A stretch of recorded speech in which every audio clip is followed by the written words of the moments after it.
Hello, and thank you for joining me on another episode of the Tech Exec Podcast, where I help you create teams worth leading. As always, I'm your host, Ben-Yosef, and today we'll be talking about momentum.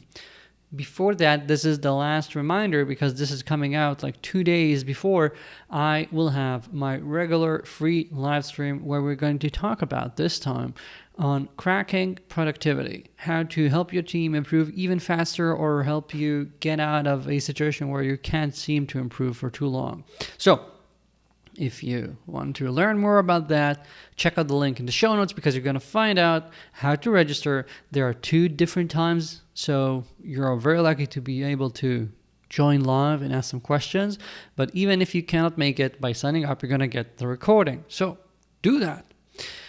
Now, let's talk about momentum. I just happened to talk to about 4 different executives in a single week who are starting this process of investing in themselves and trying to become better at their work. And that allowed me to very quickly see the vast difference between different people in how we view our roles, how we view our progress when it comes to investing in ourselves. Each and every one of these executives is, without a doubt, someone who is very capable of executing, of having the ability to remember everything they committed to do. And when it comes to their people, when it comes to the tasks, the projects, they're on top of everything. That's amazing. However, when it came to investing in themselves, something that is more long-term, is not as connected to business results immediately, is not as connected to what their bosses probably want or the stakeholders are going to see, that sort of stuff. Each one was different. And I think we need to talk about how you treat your own personal momentum and how you start going. If you view any investment in yourself as something big, this onerous project that has to be timed till the exact right moment, and right now you're a bit too busy because you've got that project and there's that fire to put out, and we're at the start of a quarter or the middle of it or around the end of it, there's always a reason not to do something. Someone is on vacation, there's a pandemic, whatever, you're going to find an excuse. However, when it comes to investing in yourself, I believe very, very much in working to gain momentum quickly. And to gain momentum quickly, it's not about exerting a lot of effort and showing everyone you're sweating and working very, very hard. Instead, think of it, I'm thinking of like the merry-go-round, the carousels, when I go with my kids to the playground. If I start by trying to really give them a hard job as we start, it's going to be a lot harder than doing a lot of quick and easier motions to start and gain that momentum.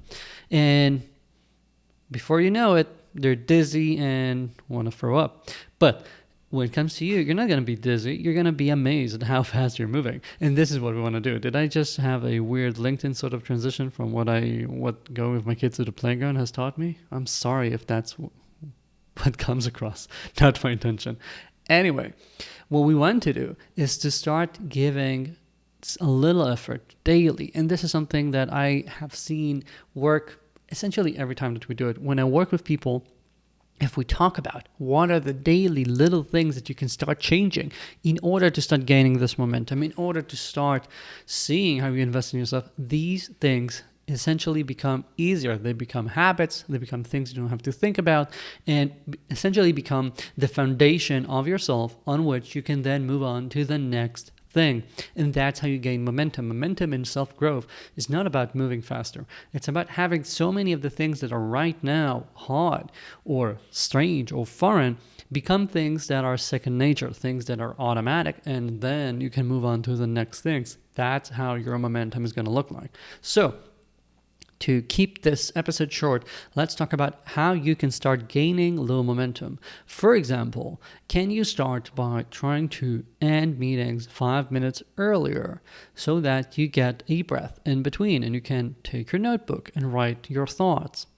Can you have a reminder every day to take 10 minutes of silent time, no phones, no screens, no nothing, and write down a dump of your thoughts so you can start realizing what's keeping you busy and you can start taking stock of what are the issues that you're seeing. This is a mini start of what I call leadership blocks in my books, and that's essential if you want to become a better leader.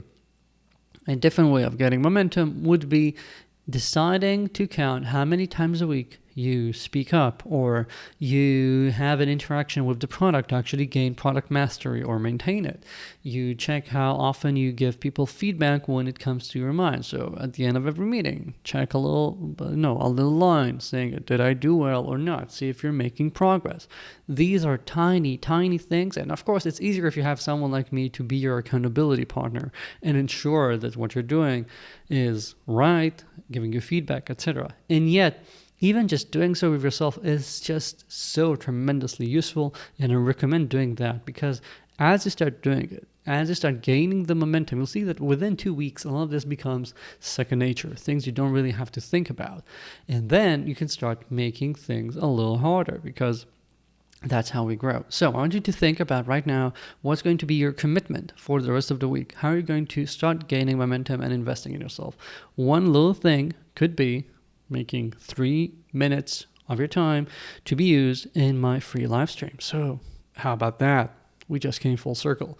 So that's it for this week. Thank you for joining me. As always, check out the show notes for the live stream, but also for my newsletter, my YouTube channel, and a lot of nice stuff. Thank you. See you here next week.